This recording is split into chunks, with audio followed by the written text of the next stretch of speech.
Okay, we should be okay. All right. Well, before I get started, I just first of all just really want to say thank you to all of the amazing speakers that have been with us so far. It's been so inspiring, and I feel very, very grateful that everybody wants to share this space. And I think, as Adriana said before, also kind of the world that we're living in at the moment. I think the fact of people wanting to talk about mindfulness, wanting to talk about compassion, it's very, very hopeful.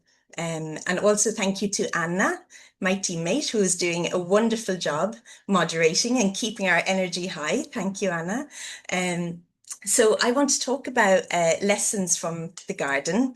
Okay, and many of you have said during your presentations and in the chat box that you really like flowers. So I'm about to bombard you with flowers. Okay, so um, why the garden? So there's a couple of reasons why. The first one I want to share with you is a little snapshot of my parents' garden. Okay. And this is from when I was a child. This is a little corner. So I grew up surrounded by flowers. My mum was obsessed with flowers and gardening. And I think I spent a significant amount of my childhood in garden centres, to be honest, which is all good. But it's always fascinating the colours from flowers, the different shapes, the fact that you can plant seeds and something will grow from that. I just think it's fascinating to me. And so this is the first thing. Um, the second, which might seem completely unrelated, but bear with me for a moment, is I'm a huge Beatles fan. So I'm very happy to hear Here Comes the Sun many times this morning. Um, but I went on the Beatles tour with my husband, who's in the picture there, last year. And for me, it was a dream. And it was great. We went all around the city of Liverpool, and we visited all of the places where the Beatles grew up.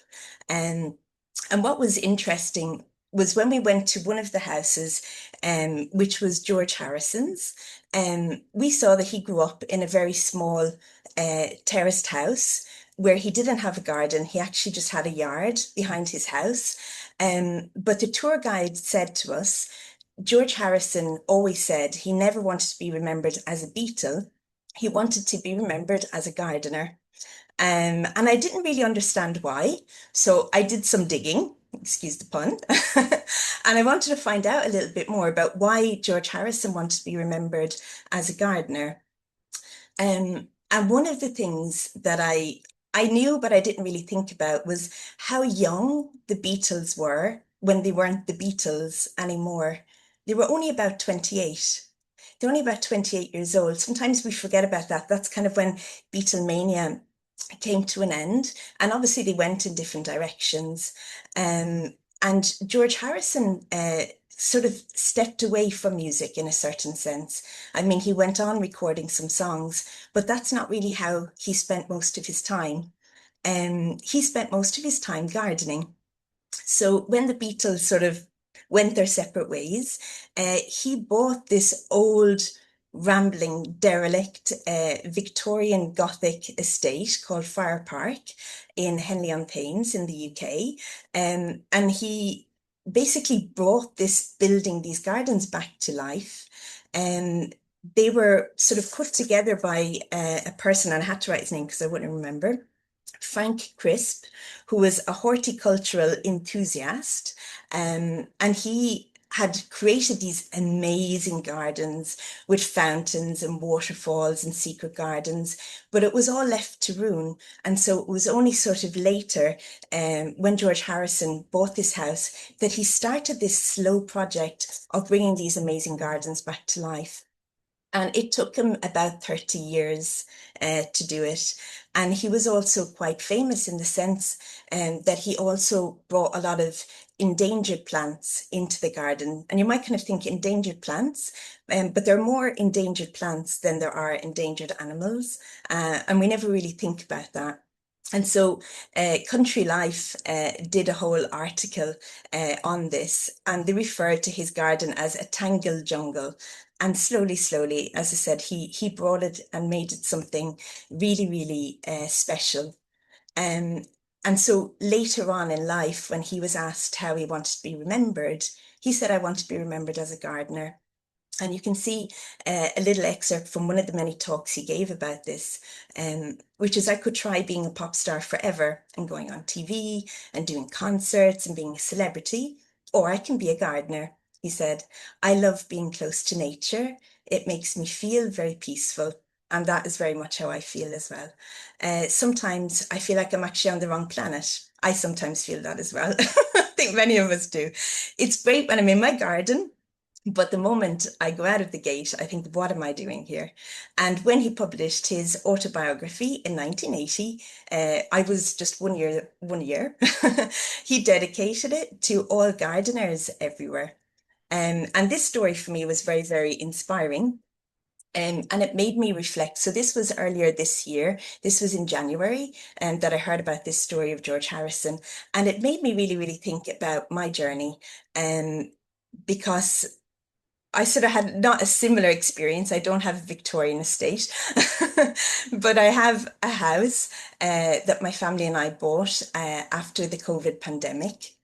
We were, after, I think, like many people, after being stuck inside for so many months, and in Italy, the lockdown was particularly harsh. We just dreamed of having outdoor space. We dreamed of having a garden. And to be honest, Italy has a very high population, so it's really not that easy to find houses with gardens. And so I'll give you a second just to look at this. We saw the expression before, tangled jungle. This was a tangled jungle. It had been abandoned for about 3 years. The lady who had the garden beforehand had lived in this house for over 50 years with her family.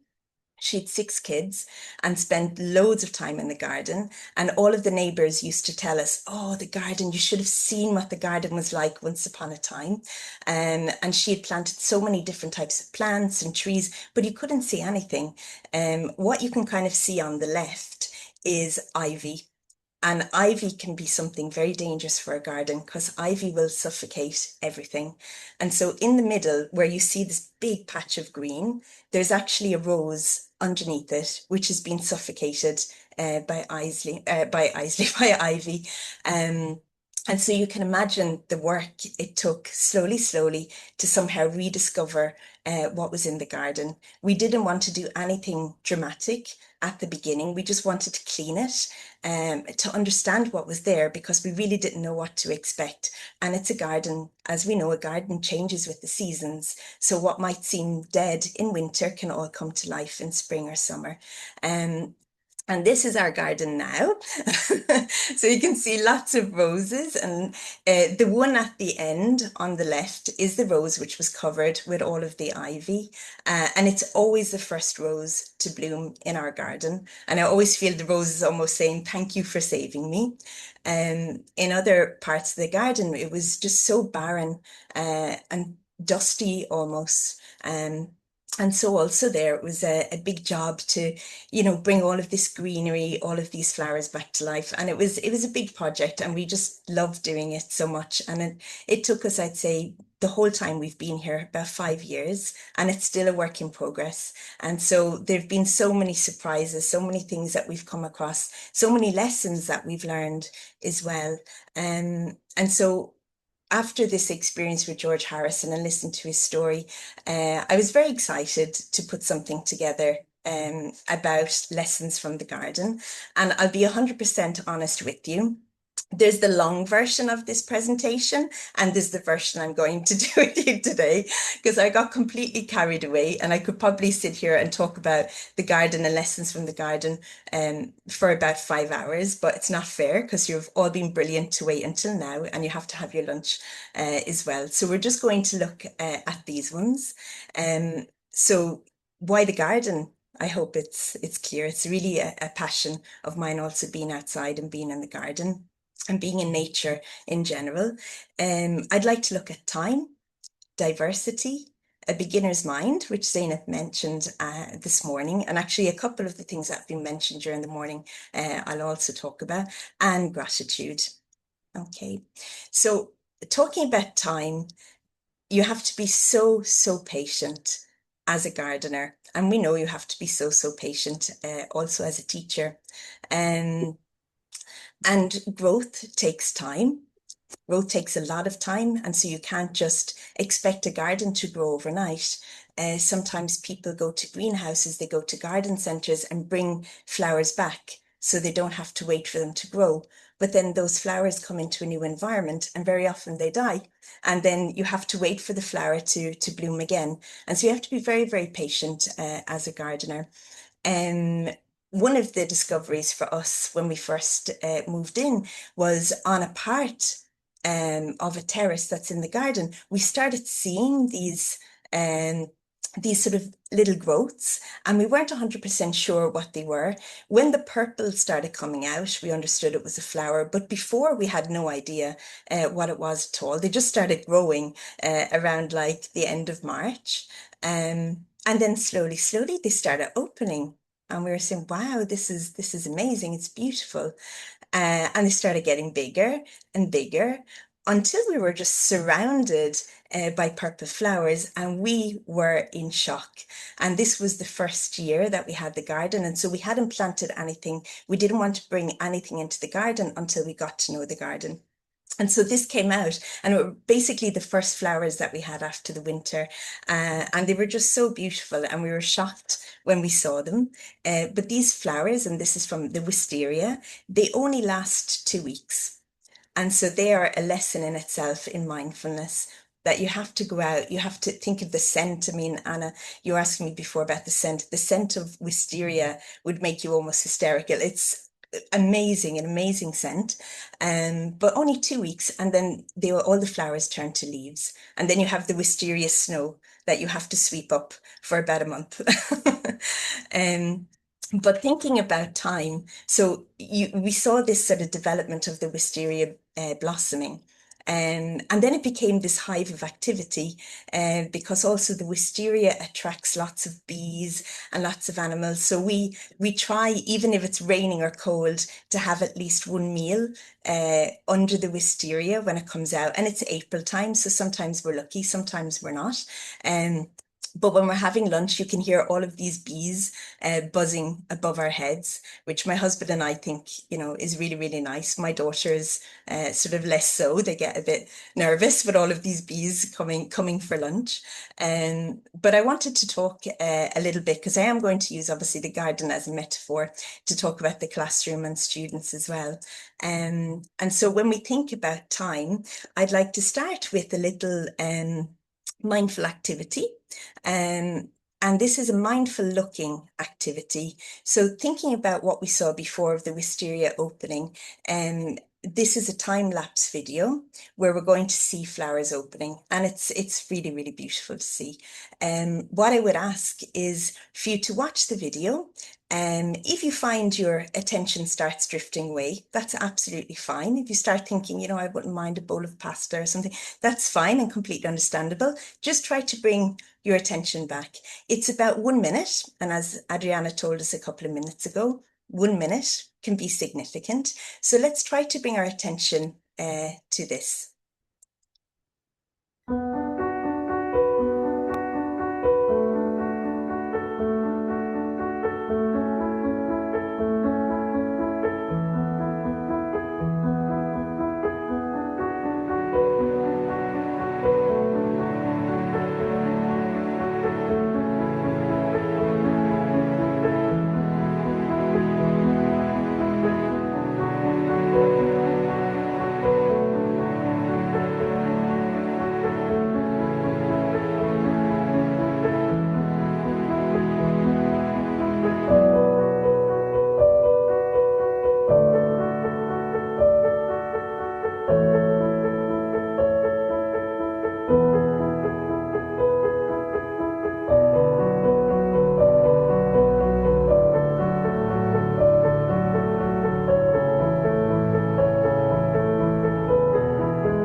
I don't know if you're able to keep your attention or if it drifted away, but that's fine. But it's quite hypnotic, isn't it, looking at these flowers? And connected to that, I actually wanted to look at a very short flower breathing exercise, where I'm going to ask you to hold your two hands together in fists, like a closed flower, okay? And take a deep breath in. And now open your hands wide, like the flower blooming as you breathe out. Okay, and you can wiggle your fingers if you want to repeat. We'll just take three breaths together. So again, hold your hands together in fists and take a nice deep breath in. And open your hands as you breathe out. And we'll just take one more deep breath together. So again, hold your hands together in fists.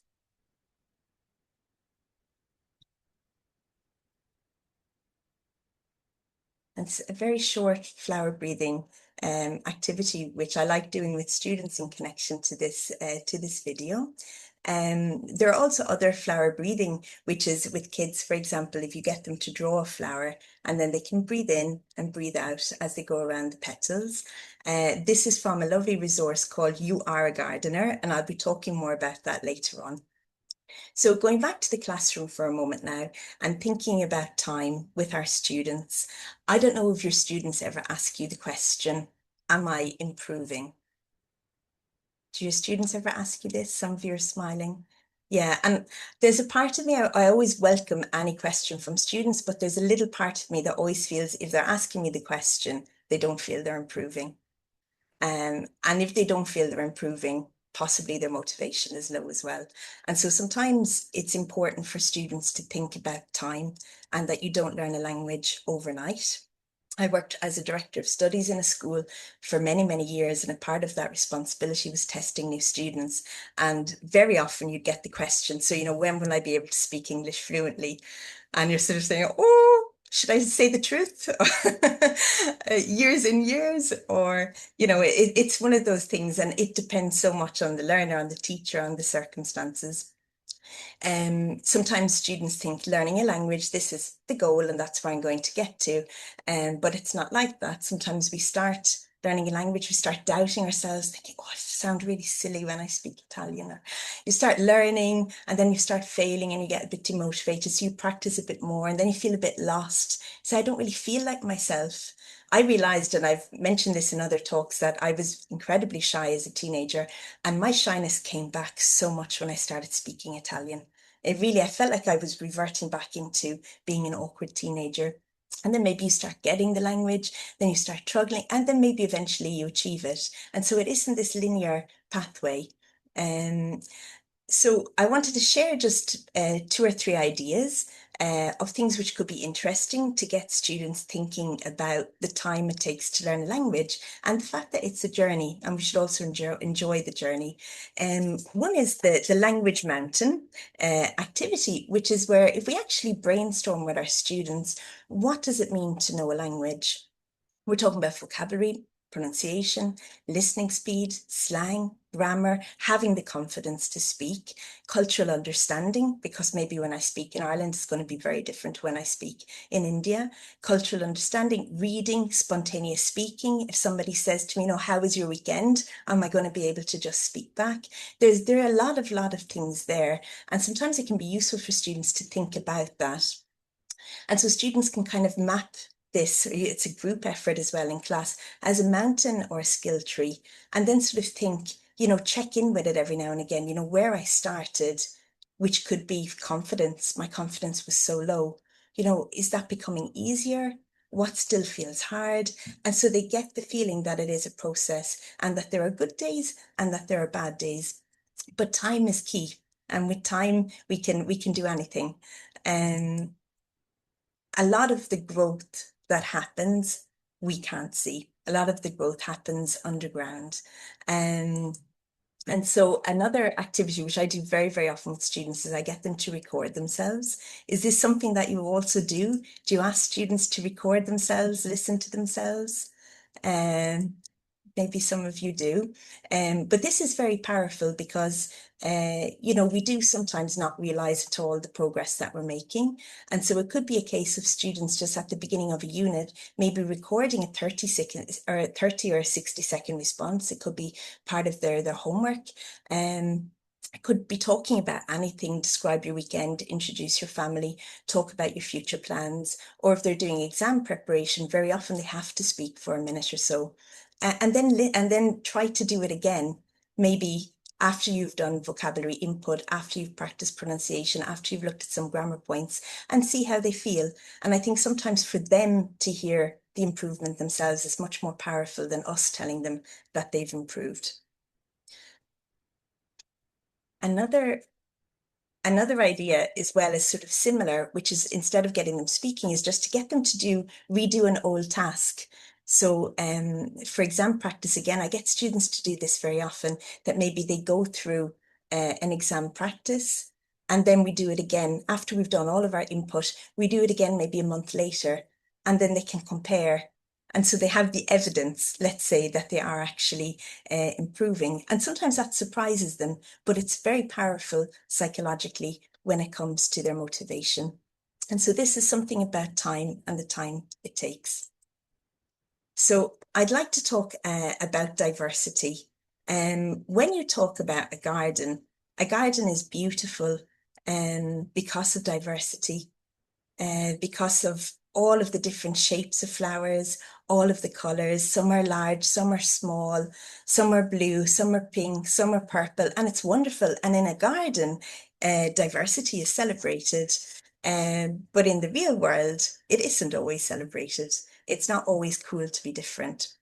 But where do we learn this? Where do we learn these ideas, these lessons that somehow we should all be the same?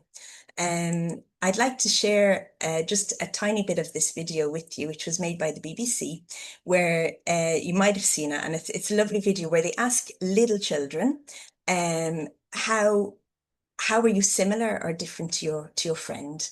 Okay.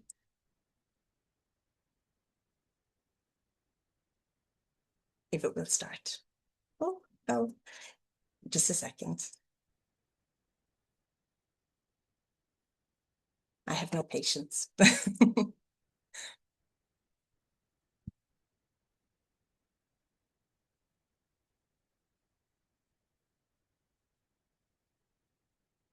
Sorry, be patient with me for a second because the video stays black for a moment before it starts. Here we are.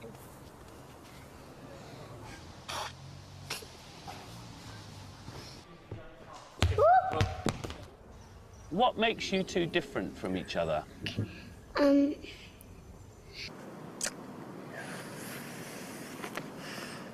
used to not like letters, but now I like letters. I do not like letters at all. Lucy loves tomato sauce, and I do like it, but I don't love it as much as Lucy.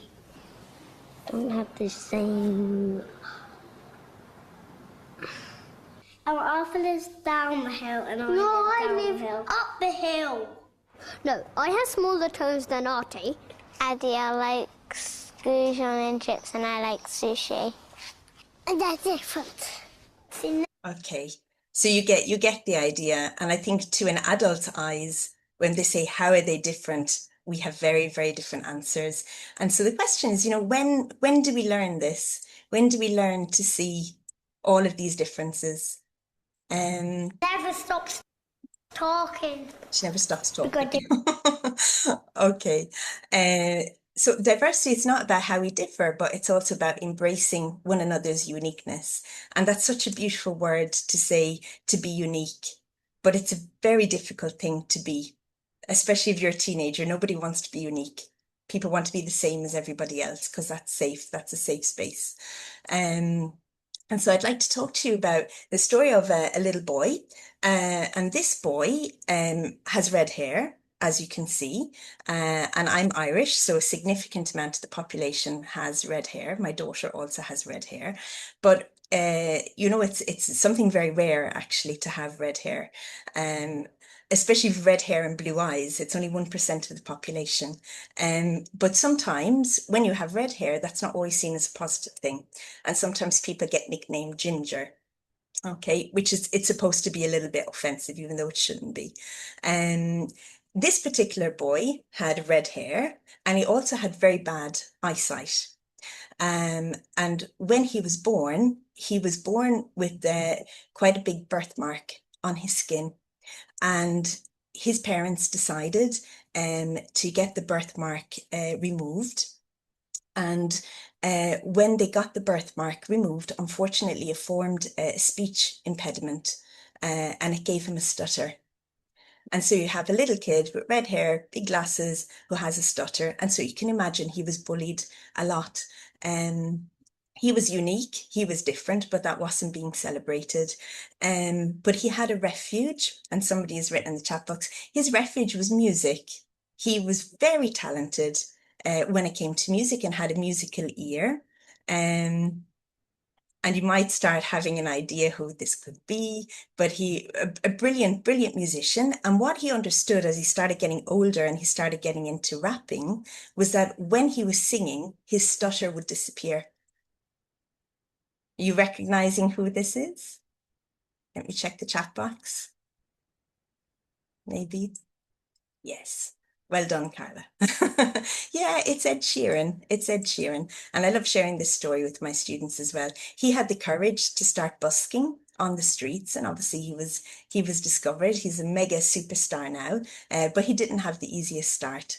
And he's somebody that, for example, even now volunteers and speaks very often on behalf of the American Institute for Stuttering to allow kids understand that, you might have uh, problems with language, with speaking now, but it doesn't maybe last forever. Sometimes it's finding tools, it's finding strategies, and so it's very positive, because it's a very hard thing to deal with for a child, because we said nobody wants to be different, and so when we talk about celebrating uniqueness, that's, as I said, not always an easy thing to do. Um, this picture, I love this picture. It's obviously connected to our garden theme. Is from a resource called Big Life Journal. I don't know if you're familiar with it, where it's, I wish my flowers were as beautiful as yours. And obviously the reply being, but we're completely different plants. If we were all the same, the world would be a very boring place. Which is absolutely true. And certainly, if we only had the same type of flower in all of the garden, it might be nice, but it might be a bit boring as well. Um, and so how can we get students to think that if they're a bit different, if they're a bit quirky, if they're unique, that that's not something to be ashamed of? Um, Very often as teachers, we can also try to encourage students, and say, you have a real strength when it comes to organization. And I don't know if this has ever happened to you, where a student will say, yeah, but doesn't everyone? Because we don't recognize our own strengths, because they're so innate to us. It's such a part of our character that we don't think it's anything special. And so sometimes we maybe need another person to show us that something about us is special, because we don't recognize it. We've spoken a lot this morning on self-compassion and how lovely we are with other people and how horrible we can be with ourselves sometimes. And so again, thinking of a couple of exercises. One is that sometimes teenagers will believe more what their peers say than what an adult or a teacher says, for good and for bad. But it could be kind of a strength spotting, and you'll know if your class is a safe space, that this is something that you can do or not, because it mightn't be suitable in every class. But then if it isn't suitable right now, it's a great objective to create a safe space where you could do this type of activity. But maybe getting students to tell each other, maybe also writing on a piece of paper, with John, he's a good listener, he's creative, he's funny, he's organized. And that gives a huge boost to students, to think that their classmates think that about them. When sunflowers can't find the sun, they turn to each other for energy. I don't know if you knew that. Um, Another activity which is also very nice, where you can put your hand on a piece of paper, I believe I am. And so individually, students can draw their hand and write down some adjectives. of what they believe. And again, if we were to say the negative things, we'd have no problem. But coming up with 5 positive things, what would they say that they believe they are? And this is lovely if a student struggles to find 5 things of maybe getting classmates to help each other. So focusing on what's good about them. Similar to this is also asking students to reflect on what comes easily to them. Because again, identifying strengths is not always that easy to do. And so, for example, maybe asking students these questions, people often ask me for help with. So somebody's asking you for help, it means that you're good at that. Have you ever thought about that? Or I lose track of time when Bogey mentioned the flow. So if you're losing track and you're really in something, you're probably very good at that. Or something I do naturally, I don't even think about it. I love listening to people, but not everybody is able to listen. Or one thing I'm proud of, and trying to get them to notice these things because for them it's normal and they don't think it's anything special or something to be celebrated.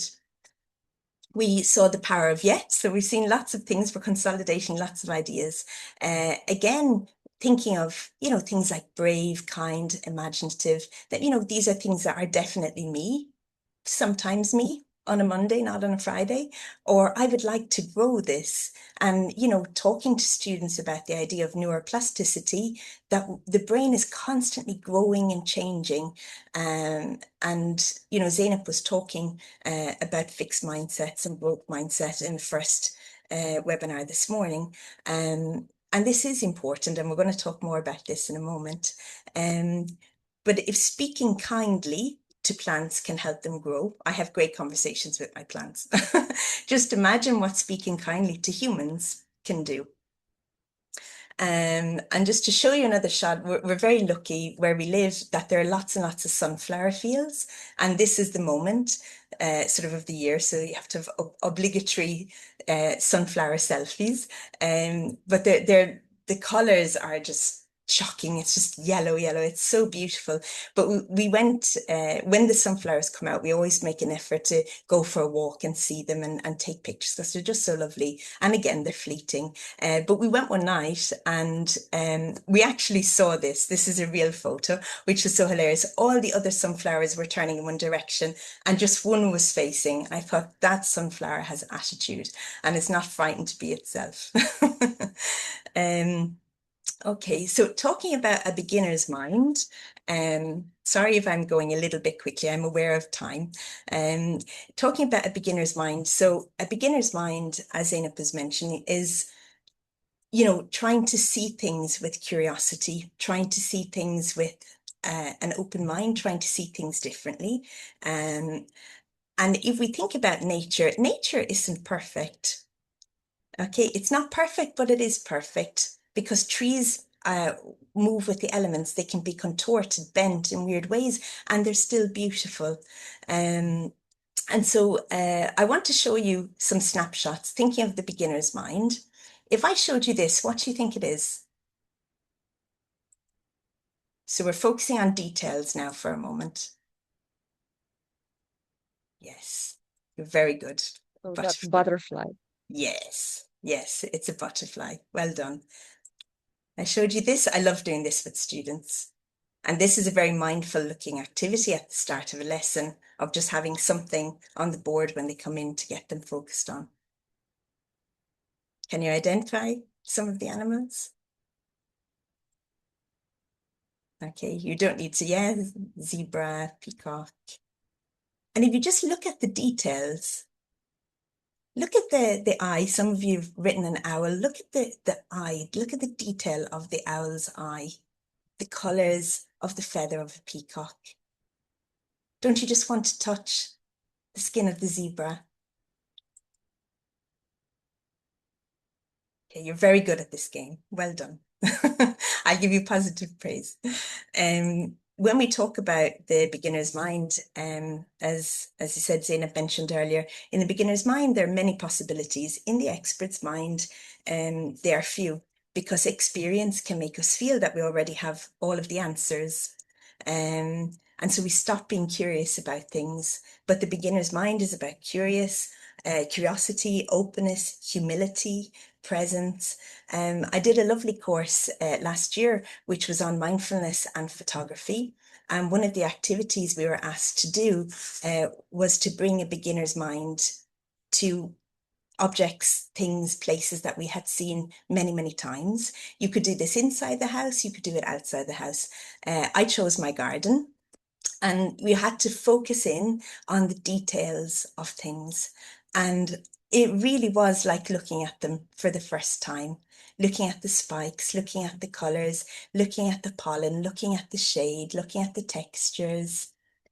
This is a pomegranate. Have you ever seen it? It looks like a little crown at the end of it. It's just lovely. The pollen spilling out of flowers. This my little dog. He also got a little shot. Just look at all his hair, which made me aware that he probably needed a haircut. Ornaments in the garden that were aging over time. This is a lovely activity to do with students, to ask them to choose an object, something from the garden, something from inside their house, but to focus on a detail and talk about why that detail captured them. What is it that's interesting about them? And you'll be surprised by the variety of things they'll bring to the classroom.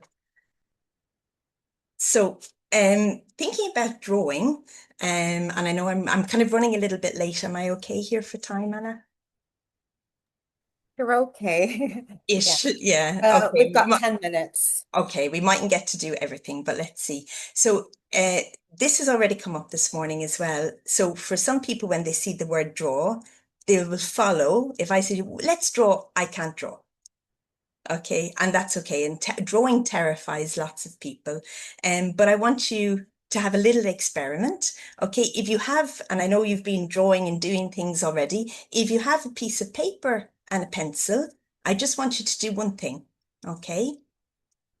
I want you to grab a pencil and a blank page, draw 2 dots on a page and draw a line between them.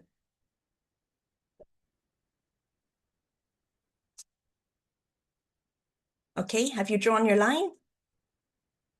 Okay, just 2 dots and draw a line between them.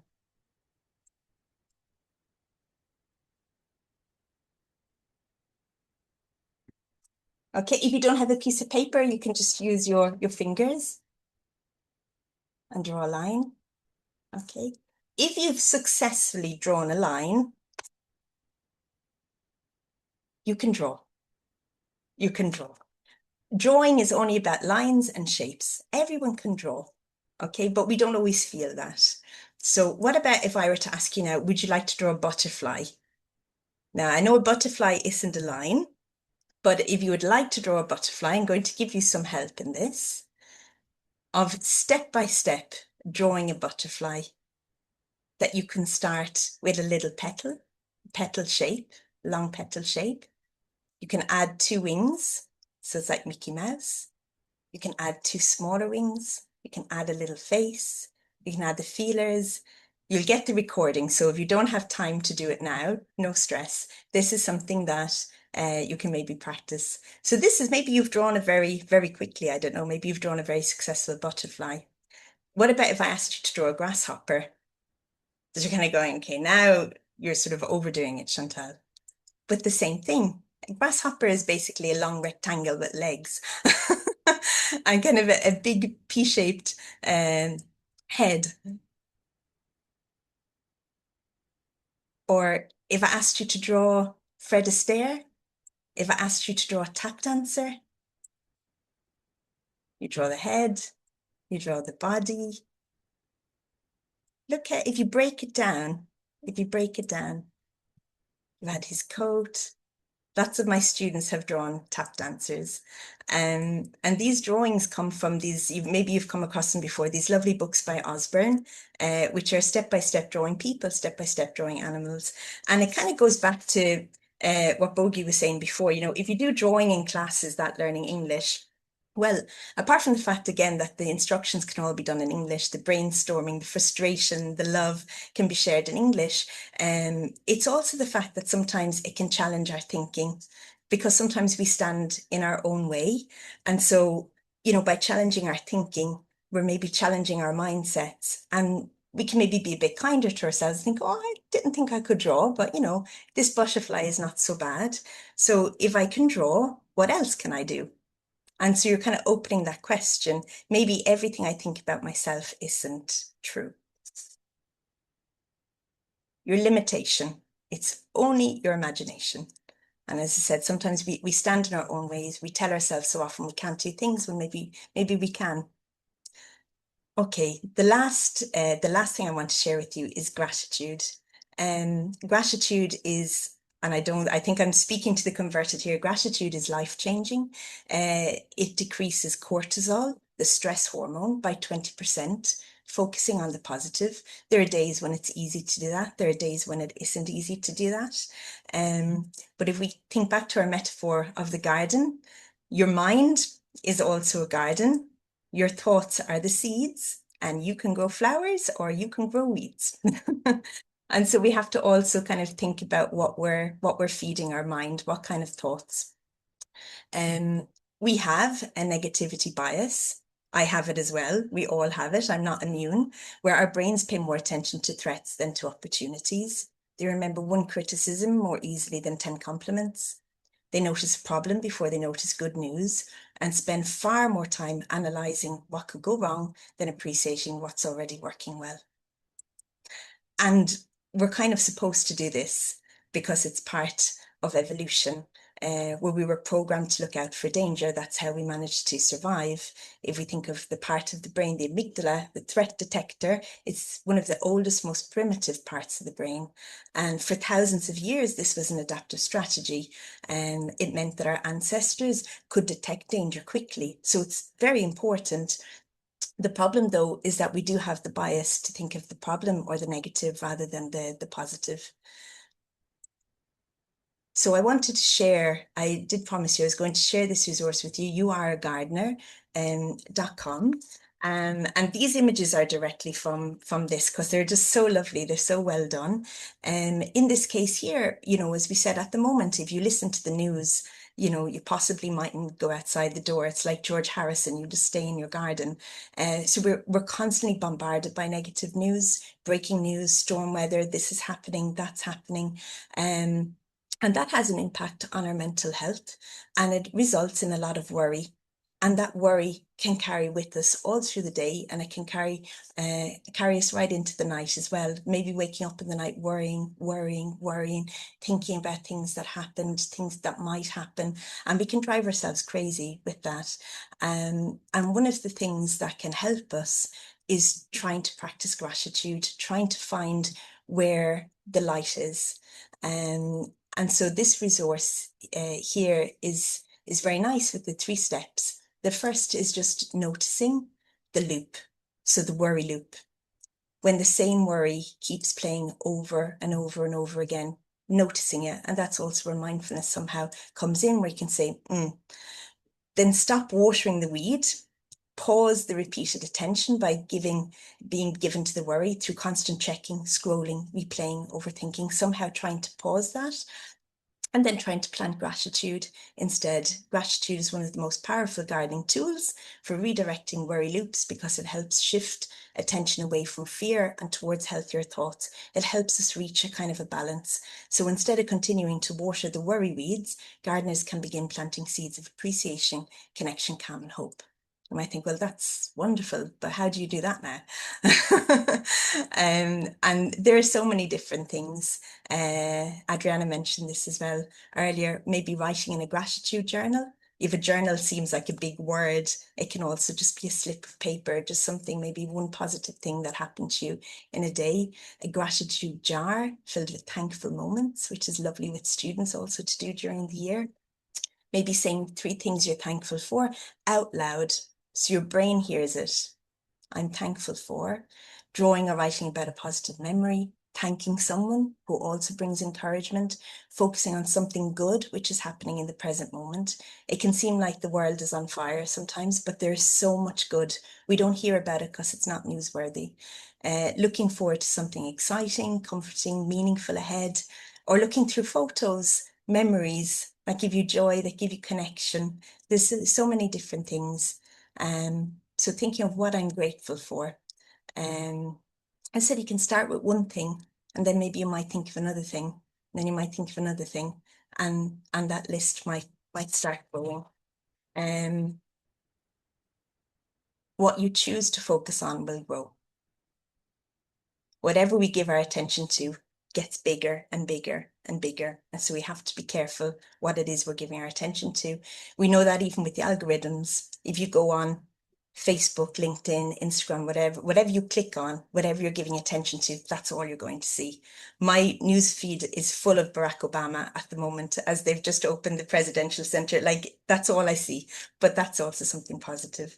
When you're thinking about gratitude, I'm going to finish now because I'm aware I'm running horribly over time. I'm sorry. And this was the short version. Could you imagine? When you're thinking about what you're grateful for, did anybody think about color? So we saw all those beautiful plants and flowers earlier, but did we think about color? I want to share a video with you. It's a short video, it's only 2 minutes, but it talks about people understanding color.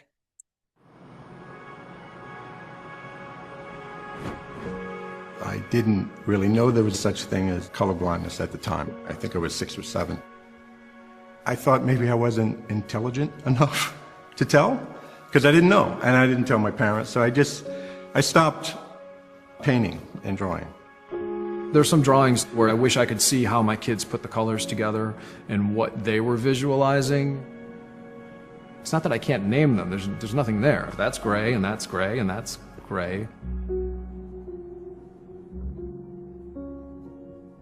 I had moments where girls would make fun of me for not knowing girly shades, and I felt self-conscious about it. Sometimes I feel like there is a world of color that I'm just sort of missing out on.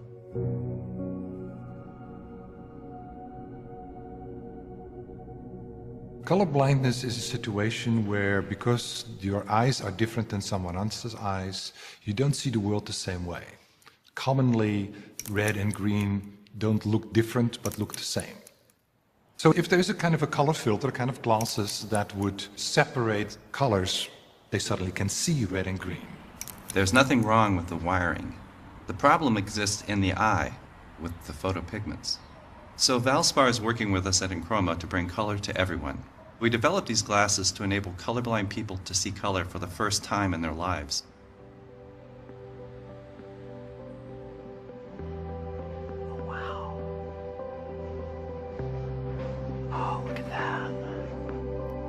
There's like this whole end of the spectrum that I just was completely not aware of.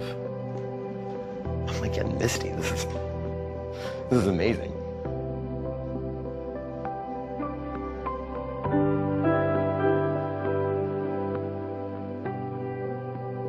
I've never been able to see this one.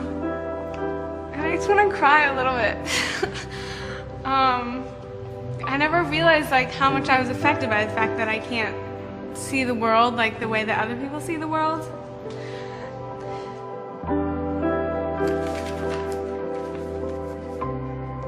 When he's drawing, I see him going in and out of his crayon box like 150 times sometimes. Oh wow, that's cool.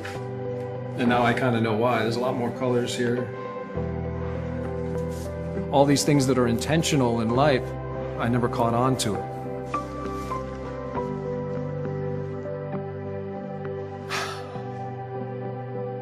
In the end, the experience of color is so private that you don't really know how to explain that.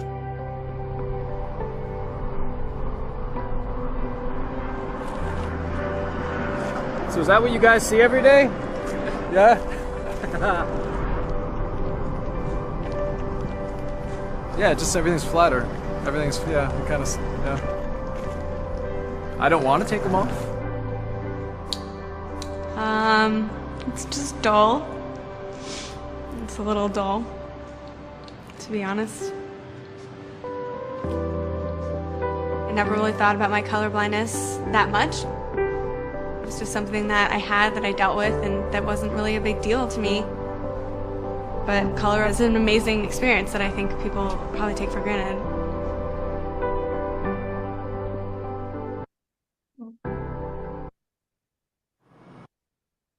So Is that what you guys see every day?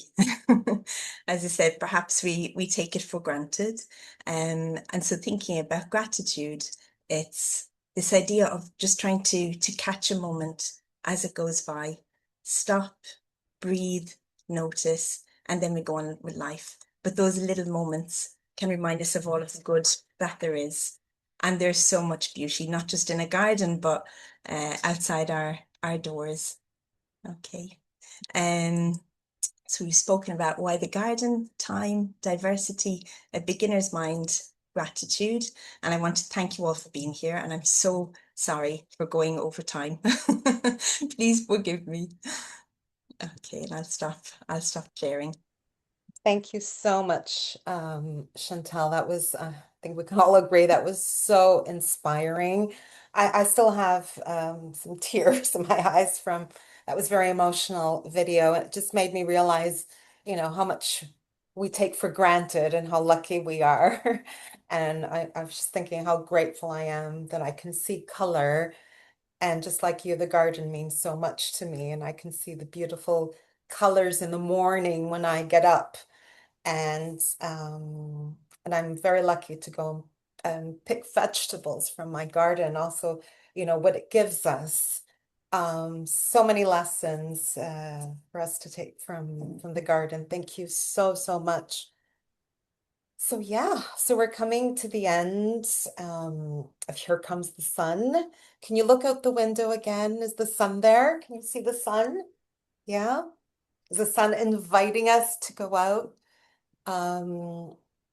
I'd like to thank all our speakers. Once again, Zainab, Shana, Bogi, and Adriana and Chantal. Each session in its own way has invited us to pause, to notice, to reflect, and to reconnect with ourselves. So important, reconnect with ourselves, with our teaching, and also the communities that we are a part of, like this beautiful community here, which I'm very grateful for. So today's theme was looking back on the school year with kindness, acknowledging what has been difficult and celebrating what has grown and making space for renewal. I hope this morning has given you a little light to carry with you into the summer and perhaps a renewed sense of present purpose and possibility. I love the word possibility. A very special thank you as well to teachers associations who help make this event possible and who support this project. API in Portugal, a shout out to my organization, to TESOL Hungary, who's been extraordinary, TESOL Spain, and we hope that more teachers associations will join us in this project. Thank you for your collaboration, your support, and your commitment to mindfulness and compassionate education. Please stay connected with us. You can follow us on social media, visit our website, and keep an eye on our upcoming events. Many webinars to come in the new school year. We'll be taking a summer pause, but stay tuned because we'll be back with more events from September onwards. And of course, thank you all for being here, for listening, for sharing, and for being a part of this growing community, which is like a garden. We wish you a restful summer with time to pause, restore, and begin again. You will be receiving your certificates. Recordings will be available as well. Thank you so much for today. I think we're all grateful for this wonderful morning. Thank you. Thank you. Thanks, everyone. Have a great summer. Go get your ice cream and strawberries.